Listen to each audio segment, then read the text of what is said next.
Qui va gagner Roland-Garros 2023 et pourquoi Carlos Alcaraz? C'est le retour du gros banger de service volé, la vidéo traditionnelle avant les grands chelems. Là, on a un Roland-Garros super ouvert, donc c'est une vidéo qui va être très intéressante à détailler. 40 minutes de discussion que je vous propose avec Maestro. On va revenir sur le tirage d'il y a quelques instants, vous donner nos favoris, potentiellement le vainqueur également en fin de vidéo de ce Roland-Garros 2023. Je suis très excité à l'idée de couvrir ça avec vous. Il y aura une quotidienne à partir de ce dimanche pour ne rien manquer de ce tournoi de dingues. Cette vidéo vous est proposée en partenariat avec Winamax, les Winamis de Winamax qui vont m'accompagner sur les temps forts de Roland-Garros. Alors là, vous le voyez à votre droite, la possibilité de parier sur le vainqueur potentiel de Roland, Carlitos à 2,50, Novak à 3,50, Rune à 10 par exemple, le tournoi féminin, les matchs en détail. Alors, vous avez une offre pas piquée des Hamiltons sur ce tournoi de Roland-Garros. D'abord, une inscription, le lien dans la descro, jusqu'à 100 € de free bet offert post-inscription. Et vous avez carrément, et oui mesdames et messieurs, un code promo que j'ai réussi à vous dégoter, SV10, qui vous rajoute 10 € en cash. Nonobstant ce que nous venons de dire, le message ne saurait pas être tout à fait complet sans, bien sûr, la réserve habituelle. Les jeux d'argent sont des jeux responsables. Soyez responsables lorsque vous pariez, ça ne remplace pas un travail. C'est très important, c'est exclusivement réservé aux adultes. C'est un jeu d'adultes. Et nous, on passe désormais à notre sujet principal. C'est parti donc, le tirage au sort a été effectué à 14 h cet après-midi, Roland-Garros 2023 qui va commencer ce dimanche. Maestro, on est excités comme des puces. Comment ça va aujourd'hui, Maestro? Bah écoute, ça va très bien, franchement, très content d'être là avec toi, de faire une nouvelle fois cette vidéo sur les tirages au sort de Grand Chelem, et puis un Roland-Garros ultra ouvert, avec évidemment le forfait de Rafael Nadal, dont je pense que tu vas parler très rapidement. Ouais, on doit commencer par ça, hein. Donc Rafa, forfait, il n'a pas réussi à se remettre d'aplomb pour le tournoi parisien, donc il sera aussi forfait sur les prochains mois. Il sera pas à Wimbledon, il sera certainement pas à l'US Open. Il a parlé éventuellement de la Coupe Davis en fin de saison, mais ça on verra. Donc 14 Roland-Garros, le tonton. Évidemment une absence de marque qui fait que cette année on a un tournoi qui nous semble très ouvert en amont de Roland-Garros. Alors évidemment, il faut toujours détacher des favoris, et on va commencer par le premier favori, qui est Carlos Alcaraz. Coté à 2,50 sur Wina, une saison pour l'instant assez exceptionnelle, 30 victoires, 3 défaites, titré à Buenos Aires, Indian Wells, Barcelone, Madrid. Il a remporté 2 tournois sur terre battue avant Roland-Garros, une finale à Rio de Janeiro, finale assez épique, une demi également à Miami. Donc le gars, en fait, c'est 7 tournois joués cette saison, 4 titres, dont 2 Masters 1000. Alors, est-ce qu'on le place là, on va commencer tout de suite par la question qui fâche, hein. Est-ce qu'on le place devant Novak? Loin devant Novak? J'ai tendance à penser un petit peu devant Novak quand même, parce que bon voilà, Novak n'a pas montré des choses forcément exceptionnelles ces dernières semaines et lors de sa début de tournée de terre battue. Après, on sait que voilà, Novak en Grand Chelem, c'est autre chose, c'est un robot, il va monter tranquillement en puissance, et je pense qu'il va arriver très vite à un niveau qu'on attend de lui sur ce tournoi, et surtout avec l'absence de Rafa, il sait que malgré tout, c'est un spot pour lui pour aller chercher un Grand Chelem encore une fois. Ouais, on va en parler de Novak tout à l'heure. Alors, les forces de Carlos Alcaraz, elles sont, on va pas les citer parce qu'on en aurait pour des heures, mais en gros, coup droit monstrueux, représentation de menace terrible sur ce côté-là, avec une possibilité d'amorti quasiment sur chaque séquence quand il est à l'intérieur du court, un QI tennis à son âge qui est totalement lunaire, sens du jeu, déplacement, densité physique, enfin bref, le mec c'est comme dans un RPG, il a tous les trucs à bloc, il est à la fin du jeu déjà, Carlos Alcaraz. Alors attention, ça peut couiner au niveau du physique de temps en temps, il n'est pas non plus, je pense, sur sa meilleure surface sur terre battue. Je le trouve un peu meilleur sur dur, et notamment les reprises d'appui beaucoup plus électriques sur dur. Coaché également par Juan Carlos Ferrero, je pense que c'est vraiment le joueur qui bénéficie le plus de ce coaching autorisé depuis juillet 2022. On l'a vu à Madrid, mais en fait on le voit depuis un certain temps. Il était d'ailleurs coaché avant que la loi passe, hein. C'était pas un problème pour Ferrero. Et surtout, moi il y a un truc que j'ai observé, c'est que même si certes il perd contre Marotzan qui sera pas là à Roland-Garros, il est capable de jouer sans pratiquer son meilleur tennis, et ça c'est un vrai axe de progression en 2023, je trouve. notamment contre Bautista Agut et Fokina à Barcelone, où on l'a vu un peu piocher, se faire breaker, pas toujours mettre sur l'ensemble du set, mais il arrive à mettre le couvercle, aussi contre Khachanov lors de la préparation. Contre aussi. Ouais, contre Rezovori, c'était compliqué, un départ compliqué. C'est pas un profil vraiment qu'il apprécie, ça, Carlos, les punchers, les gros cogneurs, notamment Yannick Sinner. Hein. Alors là, on voit le tableau justement de Carlitos à ma droite, entre nous. Donc ce sera un qualifié au premier tour. Ensuite, on aura dans ce quart, on voit Stefano Tsitsipas tout en bas. On va en reparler de Steph. Est-ce que tu vois des menaces pour Carlitos sur la première semaine? J'ai envie de te dire, un des seuls mecs contre qui il a perdu cette année, c'était, comme tu l'as dit tout à l'heure, Cameron Norrie. Mais bon, quand on voit le niveau de Cameron actuellement, j'ai du mal à penser que sur un grand chelem, et encore plus à Roland-Garros, il puisse vraiment embêter Carlos. Donc la première menace sera probablement Stefanos, quoi. Ouais, ce sera donc en quart de finale. On a Félix, également, petit Félix Fabio qui risque de faire du bruit en R1, ça peut être sympa. Même si Fabio est plus sur la descente que sur l'ascension, bien sûr, à son âge. Donc on est du côté de Carlitos dans le quart de finale de Tsitsipas, mais également, et ça c'était la grosse info du tirage, il est dans la moitié de Novak. Donc Novak, on savait pas s'il allait partir du côté de Daniil ou de Carlos. Eh bien, il sera du côté d'Alcaraz. Maintenant, je pense qu'il y a une question à se poser aussi, Maestro. Il n'y a pas Nadal. Est-ce que on met tout de suite comme ça les attentes, la couronne sur Carlitos, en sachant également que il faut remporter 7 matchs sur 2 semaines. Certes, il l'a déjà fait, mais moi, ça me paraît peut-être limite un peu tôt de le mettre comme ça, Fav numéro 1. Ça me paraît peut-être un peu tôt aussi. Après, j'ai l'impression qu'au niveau des médias, des experts tennis, etc., tout le monde a envie de voir Carlos être un peu le successeur de Rafa Nadal à Paris. Il faudra voir si il a vraiment les qualités suffisantes pour remporter déjà son premier Roland-Garros. Bon, il a déjà un grand chelem, donc ça lui enlève peut-être un peu de pression de se dire « Ok, c'est mon premier, etc. » Mais ça va être compliqué. Le tableau est ouvert et comme tu l'as dit, remporter 7 matchs sur terre battue, qui est une surface qui va demander beaucoup à son physique. Faudra voir s'il est capable d'enchaîner autant. Ouais, moi, tu vois, c'est un gars qui se fait souvent breaker, je trouve, qui a pas non plus une mainmise totale. Il peut donner cette impression de quasi invincibilité, mais je trouve que on a vu cette saison et même sur la prépa, il est pas toujours vraiment maître. Il n'y a pas cette écrasante domination qu'il a pu montrer. Bon, là, on va prendre un exemple bien sûr lunaire, mais Rafa. Et c'est ce on se disait ça en off tout à l'heure avant d'enregistrer. On se disait s'il y avait Prime Rafa par exemple sur le tableau, Rafa il serait à 5 étoiles et Carlos, même le Carlos actuel, il serait à quoi, à 2, 3 étoiles quoi. Ouais, 2 ou 3 maximum. Et je pense pareil pour Novak. Il y a aucun joueur, je pense, à l'heure actuelle, qui est suffisamment grandiose et qui a l'air injouable en fait. C'est vraiment, pour moi, c'est le Roland le plus ouvert depuis un long moment. Ouais, depuis peut-être la 2004, Gaudio coréen, la finale de l'absurde. Alors, on enchaîne avec le deuxième joueur au pas de course, avec Novak Djokovic, 3,25 la cote, donc il est positionné assez proche, mais en dessous de Carlitos en amont de ce tournoi. C'est une saison un peu contrastée, on va dire, 20 victoires, 4 défaites.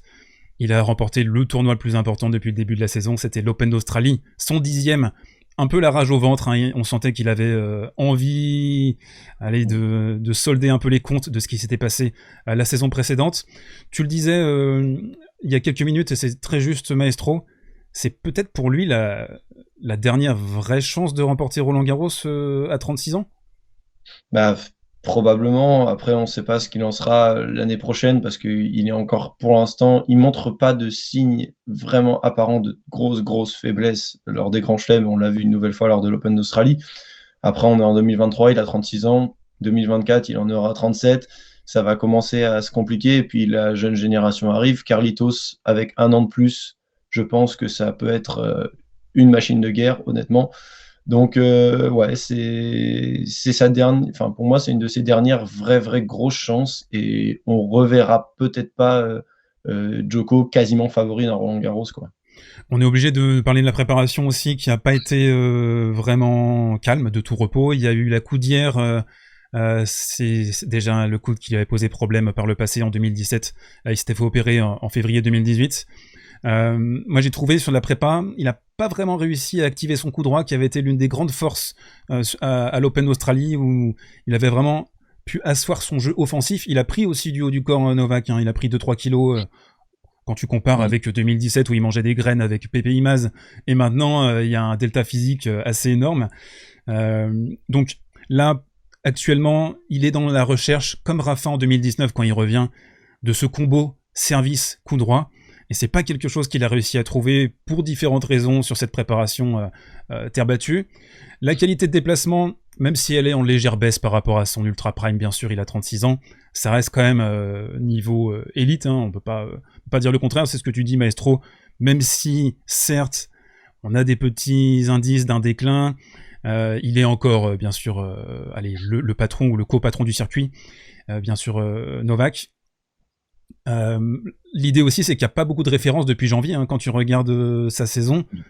Il n'a pas fait grand-chose. Ouais, on le disait, il y a une préparation sur terre battue qui est pas dingue. Donc il arrive avec cette maîtrise du format absolu, un énorme avantage par rapport au reste du field, mais pas mal de questions. Tu penses qu'il y a plus de doutes que de certitudes pour Novak? Comment est-ce que tu places la balance de ton côté? Pour n'importe quel autre joueur que Novak, sa prépa terre battue me ferait dire qu'il y a énormément de doutes, effectivement. Après, c'est Novak, je pense que les doutes, il sait parfaitement et mieux que quiconque, je pense, comment les chasser. Il va arriver ici, malgré tout, je pense, confiant dans son tennis, confiant dans sa capacité à aller loin dans le tableau. On verra ce que ça donne. Il a de quoi se mettre en jambe un peu avec un premier tour contre Kovacevic, derrière Fucsovic ou Grenier. Voilà, ça devrait aller éventuellement en troisième tour contre Foki ou autre.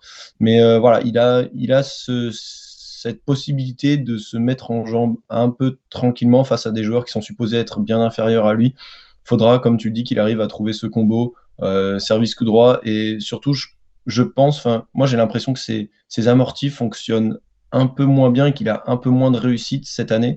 Et à mon avis, c'est un coup qu'il faudra retrouver pour battre vraiment les tout meilleurs ici à Roland. Ouais, elle commence à être un peu téléphonée, hein, ces amortis de revers. C'est vraiment côté revers qu'il les spam. On voit au niveau de la prépa, ça peut être une manière de l'anticiper, mais après, quand t'es très loin, quand t'es repoussé à 2-3 mètres de la ligne de fond, c'est compliqué, même si l'amorti est pas forcément très très bien touché ou un peu téléphoné. Je suis d'accord avec toi, hein, c'est un coup qui va être important. On a aussi les petits coups en cloche, hein, pour pouvoir se remettre sur terre. Ça, c'est un coup important dans l'arsenal de Novak. Donc, grande qualité de QI tennis, un instinct de survie. Moi, par contre, j'ai vraiment des questions au niveau physique. Je trouve pas qu'il est rassuré à ce niveau. Et par exemple, un Fuxo en R2, Fuxo, c'est une armoire à glace, hein, donc il peut imposer un petit défi. Si les balles sont à l'intérieur du court, on verra comment ça se profile, mais j'ai du mal à imaginer un parcours de santé pour Novak sur ce Roland-Garros 2023. On va en reparler d'ici quelques minutes. On enchaîne avec le troisième larron de cette vidéo, et c'est Holger Rune. Alors la cote à 10, hein, tout de suite, donc là on explose, on est vraiment quasiment plus vraiment dans les favoris, hein, on est sur un outsider. 27 victoires, 10 défaites cette saison pour Holger Rune, la petite pépite. Finale à Monte-Carlo, finale à Rome. Titré à Munich dans des conditions rocambolesques, Maestro. Alors, comment est-ce qu'on place Rune? Est-ce que c'est pas un peu tôt pour mettre bout à bout 7 matchs comme ça? C'est la grande question. C'est la grande question. Après, Rune a la chance d'être dans la partie basse du tableau. Donc, il évite la partie tableau avec Alcaraz et Djokovic, où je pense que c'est un peu ce que toutes les têtes de série voulaient éviter. Il est dans la partie de Casper Ruud, dans le quart de tableau de Casper Ruud, qui est pas franchement le mec qui fait le plus peur en ce moment, même s'il a retrouvé un peu son tennis la semaine précédente. Ça reste quand même abordable pour lui, avec un début de tournoi assez tranquille, mais le physique, toujours le problème pour Roger. Est-ce qu'il va arriver à, comme tu le dis, à mettre bout à bout 7 matchs? Je suis pas sûr. Il a la capacité de se mettre un peu en difficulté tout seul, donc il est capable d'aller jouer 4-7, 5-7 sur des deuxième, troisième tours, sans vraiment comprendre pourquoi. Et forcément, à la fin de la quinzaine, ça peut peser dans la balance. Ouais. Alors il avait eu du mal à se relever de la défaite contre Rublev à l'Open australien. C'était une défaite difficile à encaisser. Par contre, la saison sur terre battue, elle est de grande qualité globalement.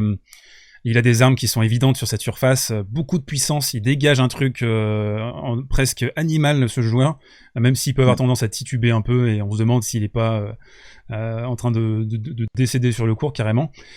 Fort des deux côtés aussi, ça c'est important, surtout dans le tennis moderne. Des amortis de revers de très très grande qualité également. Il les touche super bien, quoi. Et même dans des positions pas forcément évidentes, à 1 mètre, 1 mètre 50 de la ligne de fond, il arrive à les mettre comme ça, juste derrière le câble. Donc il a vraiment cette qualité presque requise sur terre de savoir distiller ce coup avec pas mal de précision. Donc ouais, la question pour lui, c'est un peu celle que se posent tous les observateurs. Il est là, il est en 3e, 4e position sur ce tournoi en amont de Roland, mais est-ce qu'on y croit véritablement?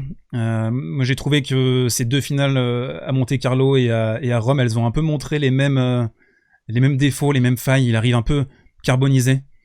Et en fait, il en veut tellement que c'est presque son pire ennemi dans ces moments-là. Bah, c'est ça, en fait, on sait que c'est un joueur qui a eu longtemps et beaucoup de problèmes de crampes, et que c'était en général pas des crampes physiques, mais plutôt des crampes qui étaient générées par son état mental et sa tension. Ouais. Et je pense que évidemment, on peut le retrouver ici lorsqu'on va avancer dans les tours et qu'on va se retrouver en 2e semaine. Et puis, il faut le dire, hein, à Monte-Carlo, je pense que c'est un peu un choke quand même dans le 3e, où il est quand même devant. Et il se retrouve à perdre le match. Il perd 2 fois 7-5, si je me souviens bien, en finale à Rome là, contre Medvedev. Donc, pas clutch au moment où il faut. C'est quelque chose qu'il va falloir impérativement corriger pour pouvoir espérer l'emporter ici à Paris, quoi. Ouais, on voit son tableau justement. Alors il y a une mise en régime potentielle contre Eubanks, contre Sébastien Bèze au 2e tour, à moins que Gaël revienne d'entre les morts.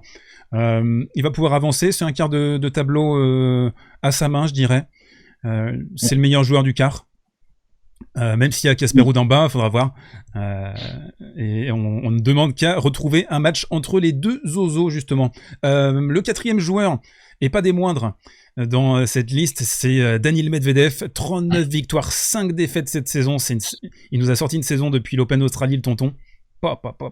Il est chaud. Hein. Victoire à Rotterdam, à Doha, à Dubaï, à Miami, à Rome. Le mec ne s'arrête pas de gagner. C'est une machine de guerre. Finale à Indian Wells. Bon, il se fait pancarter, mais joueur de la saison pour l'instant. Daniil, phénoménal. Retour aux fondamentaux. Mais en même temps, on sait qu'il a changé de cordage à l'intersaison. C'est un cordage qui lui donne un coup droit un peu plus punchy. On l'a vu sur terre. Après, je pense que c'était globalement, on va pas se mentir, une histoire de mental pour Daniil et la terre battue. C'est la barbelade, c'est la Danilade. Il sait comment bloquer son adversaire. Mais je pense aussi qu'il a été mis en lumière par les conditions à Rome, des conditions humides et on le voit souvent se moucher sur terre battue, comme s'il avait des allergies, et là je pense que c'était un peu mieux pour lui, ces conditions à Rome. L'amorti aussi, je trouve pas mal, hein, les petites amorties distillées comme ça de sa part. Donc on a un arsenal technique, même si c'est pas le joueur le plus esthétique à voir, Daniil, mais c'est très très efficace. Une croyance nouvelle dans ses capacités sur terre battue, ça fait qu'il est devant Tsitsipas par exemple, sur les favoris à Roland. Tu m'aurais dit ça il y a un mois, Maestro, j'aurais pouffé. Ouais, c'est clair, c'est clair. Déjà, il faut pas oublier de préciser que Daniil avait quand même toujours pas remporté un match à Rome avant cette année. Cette année, il gagne le titre. Donc, effectivement, il croit en ses capacités sur terre battue. Et je pense que c'est un troll géant, ce mec. Et que dans sa tête, le fait de se dire « Putain, je déteste la terre battue, mais je peux arriver à gagner Roland-Garros même en détestant cette surface et en étant loin de mon meilleur niveau possible sur la terre battue », ça peut être quelque chose qui peut le guider vers une mission ultime qui est celle de remporter Roland, quoi. Moi, je trouve aussi, il faut le dire, il faut être honnête avec ce constat, c'est qu'il profite du recul de certains joueurs pour être là. Quand tu vois Zverev qui est pas de retour à son meilleur niveau, quand tu vois Titi qui stagne, voire régresse, dans l'absolu, c'est pas le 3e meilleur joueur ou 4e meilleur joueur sur terre battue sur le circuit, mais il est là au bon moment. C'est ça. C'est ça. Et Et on... je pense qu'il a un peu exorcisé sa finale perdue à l'Open d'Australie contre Rafa cette année et Ouais. que depuis, on le voit que ça va beaucoup mieux quand même, mentalement. Et carrément. On voit le tableau justement entre nous. Donc on a un qualifié au premier tour. Ensuite ce sera le Q, Alice ou Guido Pella. On espère évidemment Quentin en R2. Et puis après on regarde le quart. Il y a Sinner en haut. Mais contre Sinner je crois qu'il a pas trop de problèmes sur le head-to-head. On a un Z sauvage. Mais est-ce que le Z sauvage va réussir à passer les tours? Rien n'est moins sûr. Il n'est pas dans une forme optimale. Le Z, il a dit il jouait aussi mal qu'en 2016, je crois. C'est sa dernière take, donc ça fait mal. On a un Dominic Thiem Pedro Cachin également dans le secteur. Tu vois un joueur empêcher Daniil d'aller en quart sur ce Roland? En quart, non. En quart, non, honnêtement, je vois pas trop qui. Dans sa partie, la plus grosse tête de série, c'est Borna Koric, et honnêtement, je ne pense pas qu'il puisse vraiment lui poser de problème. Après, il faut voir un Zverev qui monte vraiment en puissance et qui retrouve son meilleur niveau. Bon, ce serait lunaire, mais on sait jamais. Ouais. Et Yannick, évidemment, qui va être quand même un épouvantail dans ce tableau-là. Et même si Daniil a jamais eu trop de mal contre Sinner, ça peut venir au bout d'un moment. Ouais, c'est sûr. Allez, on enchaîne avec un nouveau joueur et là, on va parler de Stefanos Tsitsipas. C'est un peu la dinguerie, hein, la dégringolade pour Steph. Côté à 12, 27 victoires, 8 défaites cette saison, une finale à l'Open Australie, on s'en souvient très bien. À Barcelone également, où il se fait découper en dos par Carlitos. Même limite, le mec a baissé les bras, quoi. Il en pouvait plus. Vas-y, spam-moi tes amortis, je cours pas, je boude. Je fais du boudin. Il a perdu sur terre battue contre Fritz, Alcaraz, Struff et Medvedev. Je pense que ça dénote l'idée d'un certain déclassement. Et pour un gars qui est censé être top 3 sur terre battue, c'est pas une prépa de son niveau. Alors tu vas me dire, oui, il a fait des quarts, des demi, des finales, une finale. Mais c'est un gars, logiquement, il arrive à Roland, il a au moins remporté un titre sur terre, à Monte Carlo de préférence, des finales par-ci par-là. J'ai l'impression que ce joueur, il est en stagnation, voire en régression. C'est quoi ton sentiment là sur Steph sur ce premier semestre? Ben, effectivement, voilà, il a sa finale à l'Open d'Australie qui est un peu le cache-misère de sa saison, mais il y a un moment donné, il va falloir se rendre compte que son revers ne fait absolument plus mal et qu'il a un revers qui est peut-être à peine top 50 à l'heure actuelle. Alors, je suis dur avec lui, mais je pense que c'est mérité quand on voit ce qu'il a pu produire sur terre battue. Sa finale à Roland, l'année dernière, il arrive avec le titre à Monte-Carlo. Je crois qu'il fait finale à Barcelone et à Rome ou quelque chose comme ça. Enfin, là, cette année, on est quand même sur une saison qui est vraiment bancale et on a l'impression qu'il se cherche en fait. Il s'est perdu, il se cherche. Ouais, mais tu vois les parents à Rome, ça va quoi. La maman qui vient lui parler là en veste de nuit, elle est en pige. C'est quoi cette histoire là? Elle est là, elle est quasiment en train de pleurer. Il y a Apostolos qui parle non-stop. Le mec n'a jamais fermé sa bouche de sa vie, même quand il dort, il parle. Ah ouais, non, mais c'est la commedia dell'arte. De toute façon, la famille Tsitsipas, on le sait. Hein, et je pense que ça changera jamais. Ça fait partie, entre guillemets, du personnage. Et bon, ça plaît ou ça déplaît, mais j'ai l'impression que ça déplaît plus que ça ne plaît. Et Stefanos n'a pas beaucoup d'amis sur le circuit. Même aux fans, tu vois, il y a des fans de Steph sur la chaîne, bien sûr. Moi, j'adore Steph, hein, j'adore son jeu. Ils sont désabusés, quoi. Ils sont désabusés. Et dans les commentaires, là, je suis sûr, sous cette vidéo, ils vont être en déprime. Ils vont dire, ouais, je suis comme Philippe Poussis qui s'est barré parce qu'il en pouvait plus. Bah ouais, en fait, les gens y ont cru pendant longtemps, mais là, c'est vrai que quand tu vois ce qu'il produit actuellement comme tennis, c'est très dur de croire que Stefanos puisse gagner Roland-Garros, puisque ça impliquerait potentiellement de devoir battre d'abord Alcaraz en quart, puis Djokovic en demi, puis derrière, je sais pas, Medvedev, Rune, Sinner en finale. Enfin, je veux dire, le tableau, il est quand même ultra relevé. Et attention, attention. Alors, il a la chance d'avoir des premiers tours qui devraient être normalement assez tranquilles, mais ça peut vite se compliquer, quoi. Ouais, il est dans une situation... Alors, limite, il n'a pas d'attente vraiment sur ce tournoi, même si je pense qu'il en a beaucoup en lui-même et il espère pouvoir faire un truc, bien sûr, parce que c'est son tournoi fétiche, mais avec Monte Carlo. Mais comme tu dis, le revers, il y a un vrai souci. Quand il y a un souci sur le retour de revers, sur le slice, il avait un peu progressé sur les schémas de jeu avec Philippe aussi, je trouve. On sentait qu'il y avait des petites améliorations dans ses schémas. Et là, il est retombé, j'allais dire, en enfance, quoi. Alors, il a encore un coup droit monstrueux. C'est ça qui tient son jeu, hein, c'est son coup droit et le volume de son coup droit. Il a un peu plus de temps avec son revers aussi sur terre, donc c'est une faiblesse qui est moins exposée. Il a un combo 1-2 service coup droit qui, évidemment, c'est surélite. Hein, là, on peut avoir cette idée de critiquer un joueur parce qu'on a des attentes aussi par rapport à Steph, parce que c'est un joueur spécial, parce que c'est un profil un peu vintage dans son tennis asymétrique. Donc il part de très loin sur ce Roland-Garros. Il y a que des bonnes surprises maintenant à faire. Est-ce qu'il peut nous faire un peu comme le Z la saison dernière où il joue Alcaraz, tout le monde dit Alcaraz va le péter en deux, et puis au final il passe. Ensuite il est pas dans une si mauvaise position face à Rafa, même s'il fait n'importe quoi pendant quasiment 2 sets. Tu penses qu'il y a un scénario comme ça pour Steph ? Je me dis que dans la situation actuelle, pour moi, il devrait arriver sans trop de pression, effectivement, et ça peut le libérer. Après, j'ai du mal à croire que d'un seul coup, il trouve ce déclic en revers, parce que là, ça fait quand même longtemps qu'on l'a pas vu faire des revers qui fonctionnent et qui font mal comme il l'a fait pendant quelques temps. Maintenant, à voir. Je pense que tout est possible avec Stefanos. Il nous a prouvé qu'il était capable du meilleur comme du pire, mais j'ai l'impression que voilà, il a eu un gros trou après sa finale perdue à Roland parce que ça lui a mis un gros coup derrière la tête. Ouais. Et il en a repris un, je pense, cette année à l'Open d'Australie. Il faudra voir quand est-ce qu'il va arriver à remonter de ce petit trou. Et voilà, Stefanos, c'est les montagnes russes. Donc là, il est un peu dans le creux de la vague, mais ça va forcément remonter à un moment donné. Et je lui souhaite que ça arrive sur ce Roland. Barcelone, la saison dernière, il perd contre Alcaraz. Hein, tu te souviens, le quart complètement fou, là, où il se barre... il se barre en plein match. Oui. Ça, c'était dingue. Et la sinon, c'était finale à Rome, quand il prend un 6-0 contre Novak au premier set. On enchaîne avec un autre joueur, Yannick Sinner, côté à 15.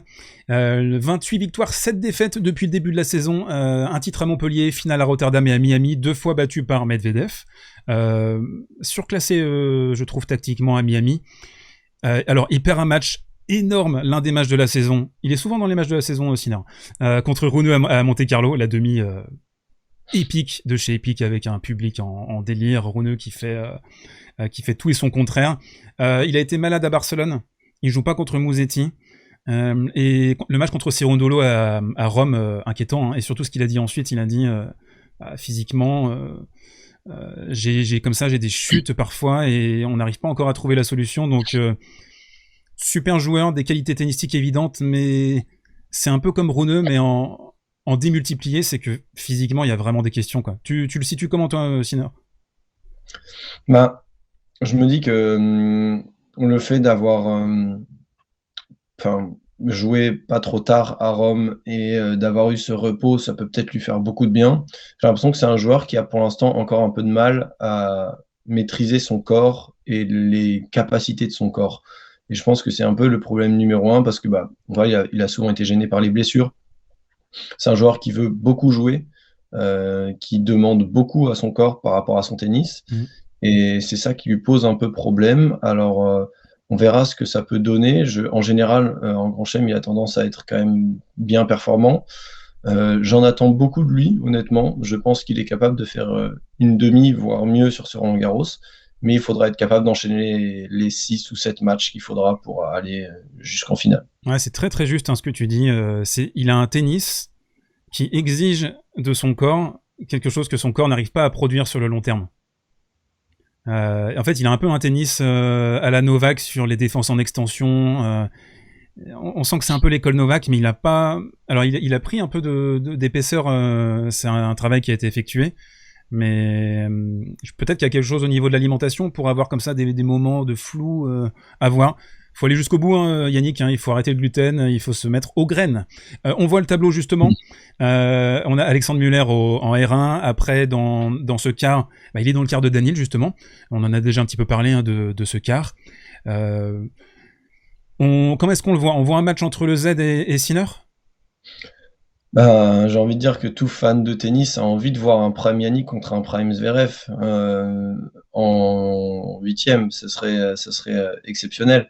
Mais je suis pas sûr, quoi. Déjà, si on a un des deux primes, ce serait déjà pas mal. Si on a les deux en huitième, ce serait déjà pas mal. Avoir les deux primes, c'est un peu rêvé. Mais, euh, mais ouais, c'est à souhaiter. Ouais.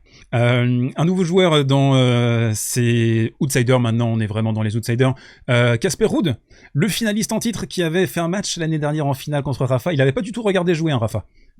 Tu te souviens, hein, Non, non, c'était... ça va. C'était un bon match, hein, quand même. Il nous avait sorti des dingueries, les déclarations avant le match, après le match. Ça fait plaisir, quoi. Il y avait rien qui faisait de lui un potentiel vainqueur de Roland-Garros, quoi. Tu voyais qu'il était là, oh, il était trop content d'être là et d'affronter son idole, et voilà, quoi. Enfin, c'était pas une mentalité d'un mec qui avait envie de gagner un grand chelem, quoi, malheureusement. Nous, pour rêver, on va à Disneyland. Lui, il va en finale de Roland-Garros. Voilà, c'est ça. Bon, après, c'est très bien aussi, hein. Ouais, ça le Et fait, hein. honnêtement, j'échangerai ma place avec la sienne avec grand plaisir, hein, La même. bon, voilà. Alors, C'est la saison de Ruud, pour l'instant, bah, c'est pas terrible, hein, même si un petit peu mieux ces dernières semaines. 16 victoires, 10 défaites déjà. Titré Estoril, comme d'hab, 250, j'ai mis dans mes notes. Je suis fourbe, même dans mes notes. Alors, on a eu une préparation sur la saison 2023 qui a eu très peu de sens au final. Il est parti en Amérique latine avec Rafa. Donc ça n'a pas forcément été une dinguerie pour les deux joueurs. Il a fait sa préparation en février. Il l'a décalé en février. Je trouve qu'il arrive à tourner sa saison. C'est contre Quentin Alice à Estoril. C'est vraiment la grosse victoire qui fait tourner le truc. Et ouais. depuis, c'est mieux, hein. Il fait une demi à Rome. Alors le choke contre Rune, mais je ne me l'explique pas, mais le niveau de jeu était vraiment bon, hein, pendant un 7,5. Un énorme coup droit, des pancartes dans tous les sens. Je pense que c'était son meilleur match de la saison, s'il arrive à le finir, quoi. Ouais, c'est honnêtement, il y a Rome où il commence à retrouver un peu son tennis, mais avant c'était très laborieux. Et j'ai envie de dire, même son titre à Estoril, il est laborieux parce que Ouais. le tableau est quand même pas dingue et il s'en sort de justesse face à beaucoup de joueurs. Moi, je suis vraiment pas convaincu par ce qu'il produit pour le moment. Après, il y a cette petite lueur d'espoir de Rome où effectivement contre Rune, il sort un bon match Ouais. et avoir un très bon match, et tant mieux, ça peut lui redonner un peu de confiance même s'il perd ce match. Maintenant, il faudra voir. Il faut avouer que on peut se retrouver avec un deuxième tour très intéressant face à un certain Alexander Bublik qu'il a battu il y a une semaine au tie-break du troisième. Et ça peut être drôle. Ça peut être drôle. Ouais, mais alors Bublik, il aime bien être battu finalement, et c'est un peu comme Medvedev, ils ont décidé, les gars, bah, en fait ça va, quoi. Ouais, en fait, je pense que quand ils s'amusent quelque part, bon, bah vas-y, je reste et puis j'essaye de jouer. Puis quand ils en ont marre, ils arrêtent de jouer. Enfin, tu peux pas prévoir ce qui va se passer avec ces mecs-là. Et encore plus avec Bublik, Ouais, évidemment, ouais, puisque ouais, ouais. c'est vraiment, il faut donner son cerveau à la science à la fin, parce que c'est un spécimen qu'on retrouvera pas deux fois, quoi. Vraiment, il marche à l'envers de tout le monde, mais ça fait du bien au circuit malgré tout, je pense. Ouais, moi, il me régale, Bublik, hein. C'est toujours un plaisir, et on observera aussi, bien sûr, pas que les favoris et les outsiders. Il y aura des matchs très sympas à regarder sur les premiers tours, en dehors de ces joueurs-là. Ruud qui est engagé à Genève, hein, cette semaine. Ouais. Donc quand vous verrez cette vidéo, peut-être qu'il aura choke, ou peut-être qu'il aura remporté le tournoi. Ça, on ne peut pas le prédire. Ensuite, on va aller vite sur la fin de la queue des outsiders, avec Rublev, la hype qui est un petit peu descendue après le titre à Monte-Carlo. On se posait la question, est-ce que ça fait de lui un contender sérieux à Roland-Garros? Bah, la réponse est mouif. C'est un peu comme Kachanov, quoi, c'est mouif. Peut-être qu'il va faire un quart, peut-être une demi, mais est-ce qu'on le voit vraiment gagner Roland-Garros? Ben, honnêtement, non. Déjà parce qu'il est dans la partie avec Novak et Carlos, et je pense qu'il a une barrière qui est trop importante pour battre ces deux joueurs. Et puis, bah, faut pas oublier que normalement, si le tableau se déroule comme prévu, il devrait jouer Karen en huitième. Et en général, ça nous donne des matchs qui sont très intéressants, Ouais. très équilibrés, et on n'est pas à l'abri de le voir perdre contre Karen, quoi. Ouais, très potes, hein, les deux, ça joue en double. Il y a une bromance évidente entre les Ils se sont deux fait plusieurs Lascar. fois déjà cette année, hein. Ouais, ils ne se quittent plus. On a, alors je vois un Moutet Caso sauvage, Oui. juste au-dessus de Ruru, donc ça peut être chouette. Géré en premier tour, c'est pas non plus c'est pas la croisière s'amuse, mais bon, ça Ouais, passe pour un bon Wembley. ça peut lui donner un peu de fil à retordre. Ouais. Je pense. Donc on a cette idée avec Rublev d'un titre à Monte-Carlo, un peu circonstanciel aussi, un peu dans la vague de ce que Medvedev a produit à Rome, même si évidemment on ne retire rien à ses titres, mais il faut donner du contexte, c'est important. Il a perdu sur Khachanov à Madrid et sur Hanfmann à Rome. Donc on a un peu perdu la vague de la hype avec lui, mais nonobstant, ça reste un candidat à la deuxième semaine, plus si affinité, on verra. Mais oui, il y a Novak dans le secteur. C'est jamais vraiment bon pour Ruru, ça je crois. Alors, une fois qu'on a brossé le portrait des favoris, on a quelques petits premiers tours sympathiques à regarder dès dimanche, lundi, etc. Alors moi j'ai noté un fils Fokina qui va décemment manquer ça. Si vous avez prévu de vous marier ce jour-là, vous annulez, vous cancel. Ah oui, non, il faut absolument trouver quelqu'un pour aller se marier à votre place, parce que là, ça va être un très beau match. Et puis, on en parlait un petit peu tout à l'heure, mais le Shelton-Sonego, ça risque d'être très, très sympa aussi à regarder. Justement, on voit le tableau. Alors, c'est la même partie que Djoko et Rublev. Fils Fokina, s'ils mettent ça sur... Tu disais, Mathieu, peut-être le 14, ça va être de la folie pure. Fokina qui peut soulever des foules comme Jaja. Fils... voilà, Fils, même chose, quoi. Il a un truc, ce joueur, pareil. Et on en parlait aussi. Hein. Alors, très peu de chances que ça arrive, mais les chances existent. Un R2 entre Van Hache et Fils, deux joueurs de la même génération qui se tirent la bourre. Donc ça ferait super, super plaisir. Faut passer Cecchinato qui reste quand même un Yankee sur terre. Ouais, et puis qui revient un petit peu mieux ces derniers temps, mais c'est vrai qu'un deuxième tour, Fils Van Hache, pour aller jouer Djokovic au troisième tour, ça vaut son petit pesant d'or quand même, quoi. On est chaud. Est-ce que tu as repéré un autre premier tour à conseiller au GOAT? Bah, moi, j'ai hâte de voir le Kazomute. Je pense que ça peut être assez marrant comme match. Et après, bah, forcément, j'ai envie de dire pour son retour et le fait qu'il joue un peu mieux au tennis et qu'il soit un peu plus concentré, un petit père Nori, je pense que ça peut toujours un peu faire soulever les foules et on peut toujours avoir du gros drama sur ce genre de match. Oui, Nori, il est bon dans le drama. Hein. Ouais, il nous donne des matchs qui peuvent être sympas. Nori, tu lui tournes le dos, il te smash dessus. Hein. C'est ça, c'est ça. Non, un dernier match qui, pour moi, est très très joli à voir sur ce premier tour de relance, c'est un Lehecka Struff. On a deux mecs qui sont capables de produire un tennis qui est vraiment excellent.